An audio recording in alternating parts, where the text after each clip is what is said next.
waxaad arkaysaa jidka in dhagax lagu daadinayo aan la mari karayn waxyaabaha dadka dhibaya oo jidka laga fogeeyo inay sabab u tahay lidukhuuli janna jannada oo la galo quluubta haddii mar la dhaawaco oo jurxi loo geysto way adag tahay oo waqti dheer ayay qaadanaysaa inay ku soo noqoto halkeedii iyo saafinimadii qofkaasi dhibaateeyey halkii marka hore u taagnaynay dib ugu soo noqoto qofka haddii aad xumaan ku aragto inaad qof kale gaadhsiisa ma aha sida saxda ah ee sharcigeenu ina farayo adigu haddii qofkan aad xumaan ku aragto uu samaynayo qofka kale garab joogaha u sheegi qof uu galaa laakiinse mujtamac dhammaantiin ma wada xumaan karo mujtamacu sidiisaba waxna uu leeyahay waxsana uu leeyahay dadka ummaddan haddii labiyo saddex qof maaragtaa khalad sameeyaan ma aha in loo arko ummaddaasoo dhan inay xun tahay in loo arka maaha carabkaagana ka hayso gacantaadana ka hayso oo dadkaa dhibaataynin alxamdu lilaahi rabbi alcaalamiin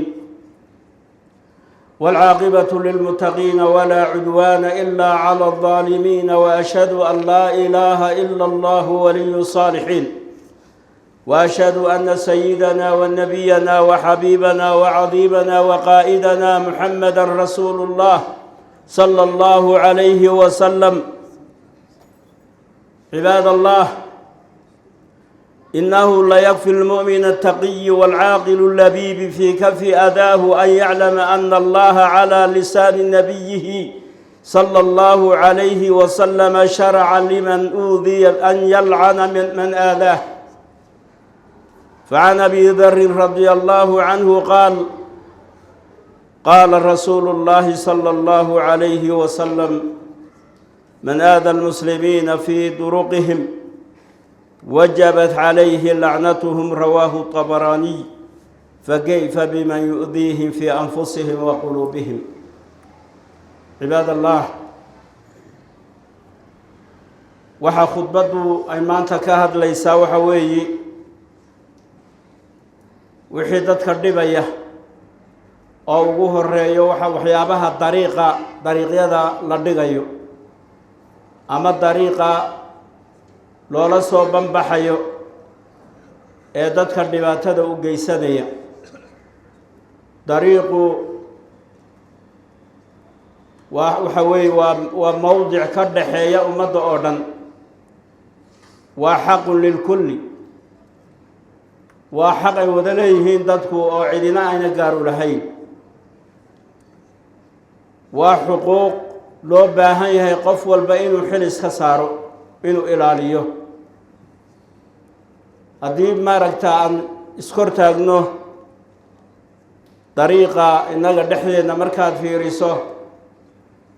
waxaad arkaysaa jidadka inaanay qiimaba agteenna aanay ka lahayn inteenna badan waxaad arkaysaa in jidka biyo lagu daadinayo dadka dhibaataynaya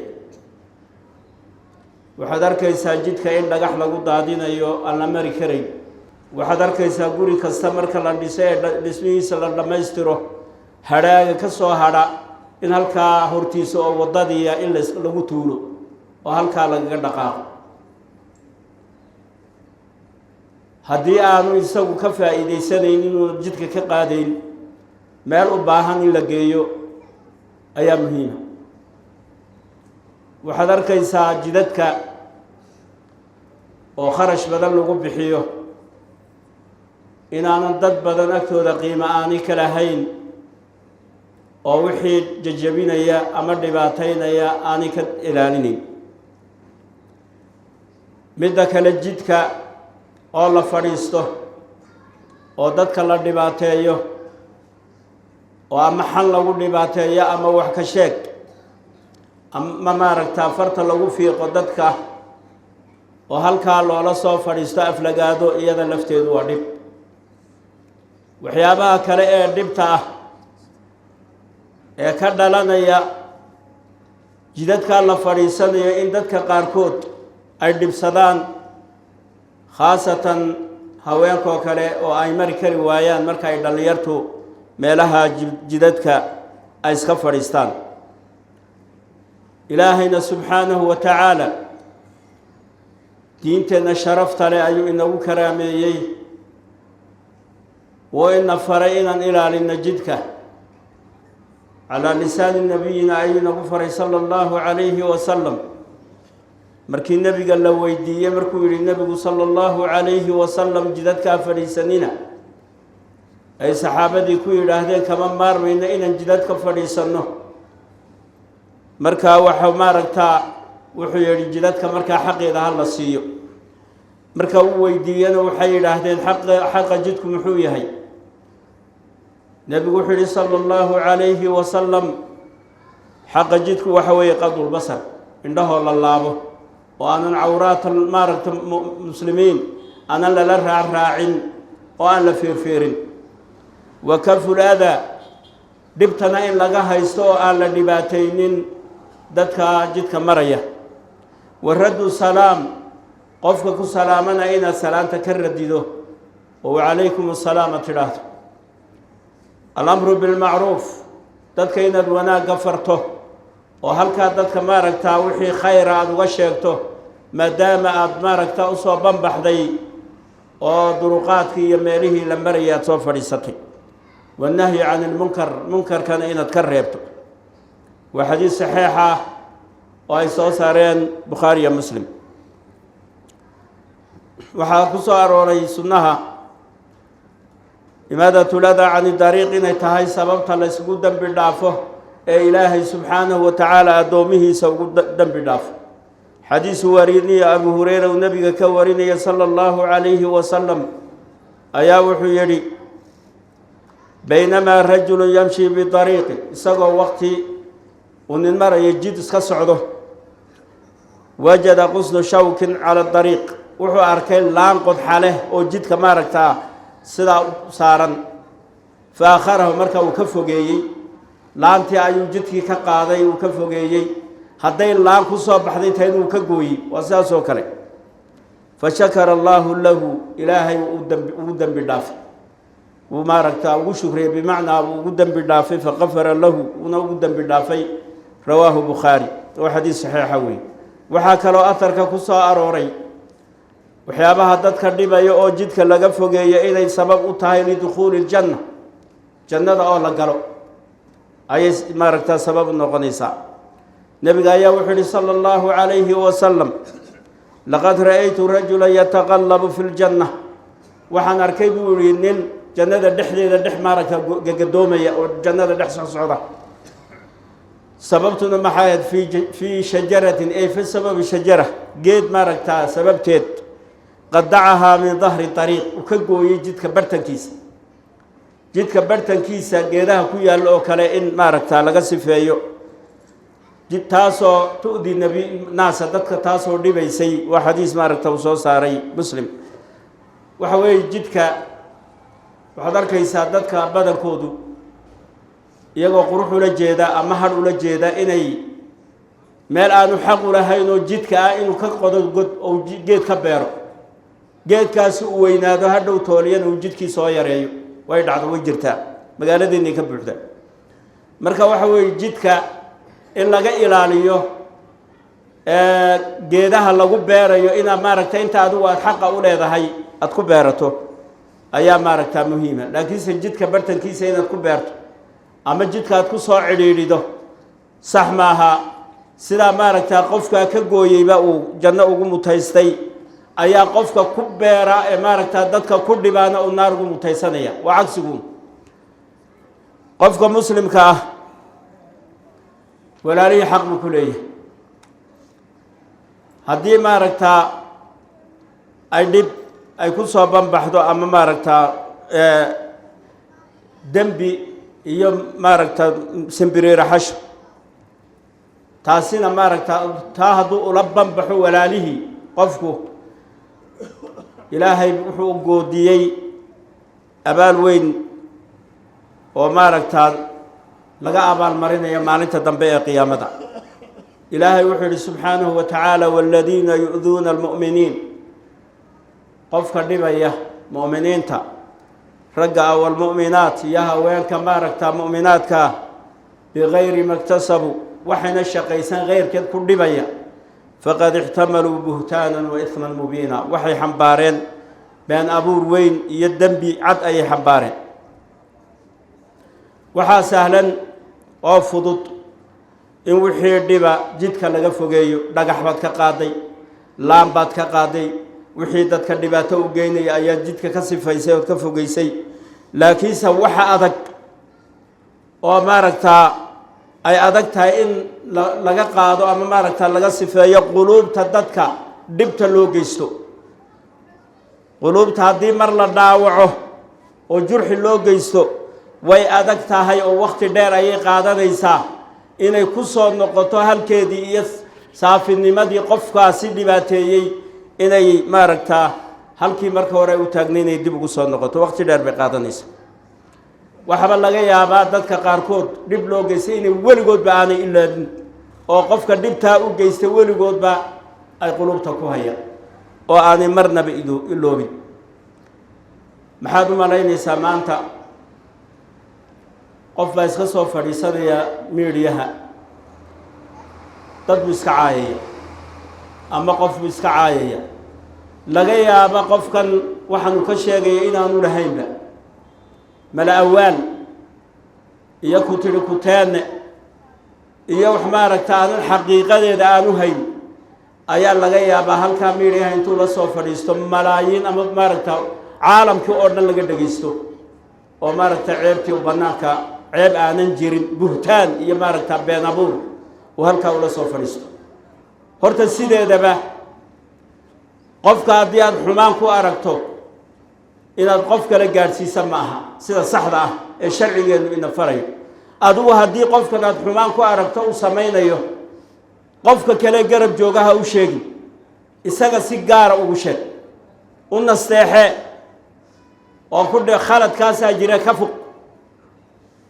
haddii uu ka fuqi waayo de caalamka oo dhan baad gaadhsiini maya caalamka oo dhan gaadhsiin mayse waa inaad maaragtaa ilaahay hidaayo u weydiiso od ilaahay inuu hanuuniyo inaad ilaahay u weydiiso subxaanahu wa tacaala maaha inaad cuyuubta dadka aad maaragtaa tatabuc ku samayso od raacraacdo oo aad dadka ku dhibto waa laga fiican yahay markaa qofka aad dhibaataysaana waxaa laga yaabaa inuu iloobiba waayo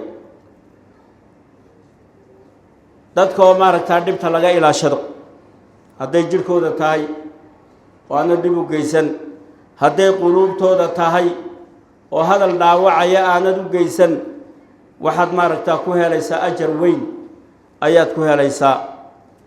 iyo camal aada iyo aada u weyn baad ku helaysaa sidaa daraaddeed shareecadeennu waxay naga xarimtay in dadka la dhibo in lagu jeesjeeso in lagu maaragtaa waxaanu ku habboonayn in qofka maaragtaa lagu sameeyo oo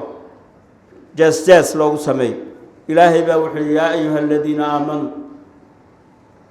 laa yaskhar qowmun min qowmin casaa an yakunuu khayra minhum walaa nisaaءun min nisaaءin casaa an yakuna khayra minhunna ilaahay wuxuu leeyahy subxaanahu wa tacaala kuwa iimaanka laga helayo laa yaskhar qowmun min qowmin qolana qolo kale yaanay ku jeesjeesin qolana qolo kale yaanay fudaydsan yaanay caqligooda takfiif iyo maaragtaa fudaydsi yaanay maaragtaa u arkin oo ayna odhan waa dad liita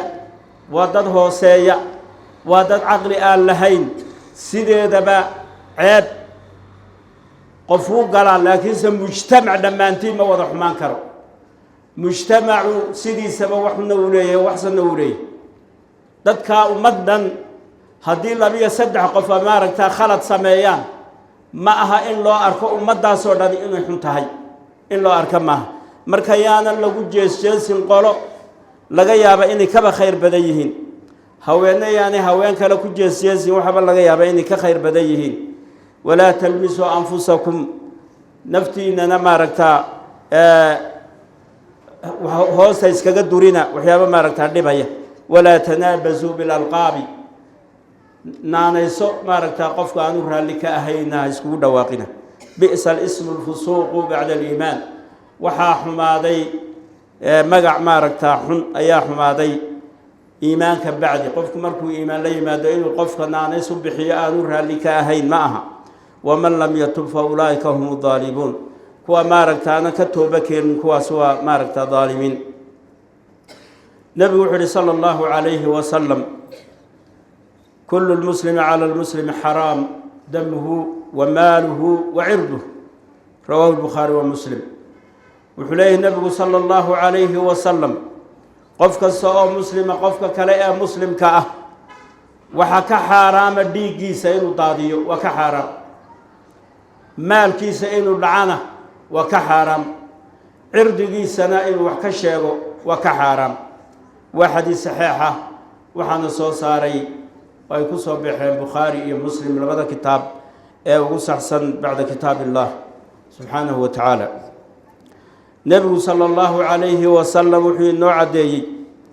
دبت أدتك لقد يستو وعلى دباتين إني قربة أي عباد ودواشي إلهي يا عبادة إني تهي أعمال هو وين وكلا إني كم تهي أبي موسى الأشعري رضي الله عنه وحير وحنر يا رسول الله أي الإسلام أفضل إسلام كيو فضل بدن مركان النبي وحير صلى الله عليه وسلم من سلم المسلمون من لسانه ويده قفك ما ركتاه عرب كيسا يقعنتي سبدتك مسلمين كي كنبت قلان عرب كاغنا كهيسو قعنت هذا كهيسو oo dadka dhibaataynin taas ugu maaragta ugu fadli badan buu nabigu sallallahu alayhi wa sallam qofka muslimka ee taqiga ah ee aqliga badan leh ee maskaxda leh waxa ugu filan waxa ku kaaftoomi kara inuu maaragta cid dhibaateeyo inuu ogaado ilaahay subhanahu wa ta'ala inuu nabigiisa sallallahu alayhi wa sallam arabkiisa ku sharciyay qofka maaragta dhiba inuu lacnado waa loo sharciyay qofka dhibaya inuu lacnado ayaa banaan horta in qof la lacnado ma banaan laakiin se qofka ku dhiba ee dhibaato ku geysta ee carabkiisa kuugu geysta ama gacantiisa kuugu geysta ku dhibaateeya waxa maaragta nabiga sallallahu alayhi wa sallam ala lisaanihi وإلهي نوبنا إن قفكاسي وقفك لعنده لباتينية وحول النبي صلى الله عليه وسلم من آذى المسلمين في طرقهم تذكر ما قفك لبا مسلمين تجد كودا كل مجدتك إمريا كل باتية وجبت عليه لعنتهم وحاء واجبي إن لعنده أحبتي في الله وإن كدكتونا أنه عمل كستاء ماركتا إنه جيديا إلى النار وإن كنت دال عمل كستو إنه جيديا وإنه قامنيا إلى الجنة وحوي بريهان دنبه وحن كجرها سبن آخر بان كجرها واد قرانيسا يعني حالة دان كجرنو قفد مارك تدكا ونسكا عايون وحي لدون هل كان يريهم لرسول فريسة أمدن ونو لأفلقا دينيو ولا عايو وحنو لغا شاقيو oo maaragta dib loo geysanayo yaani waxaasimo wax fiican maaha ilaahay dambigeena ha dhaafo dambiga waalidiinteena Allah ha dhaafo dariiqa xaqana Allah inagu hanuuniyo dhibaatada ummadda ka dhex jirtana Allah ka damiyo dagaalada maaragta caalamul islaami ka socdana ilaahay subhanahu wa ta'ala ha naga joojiyo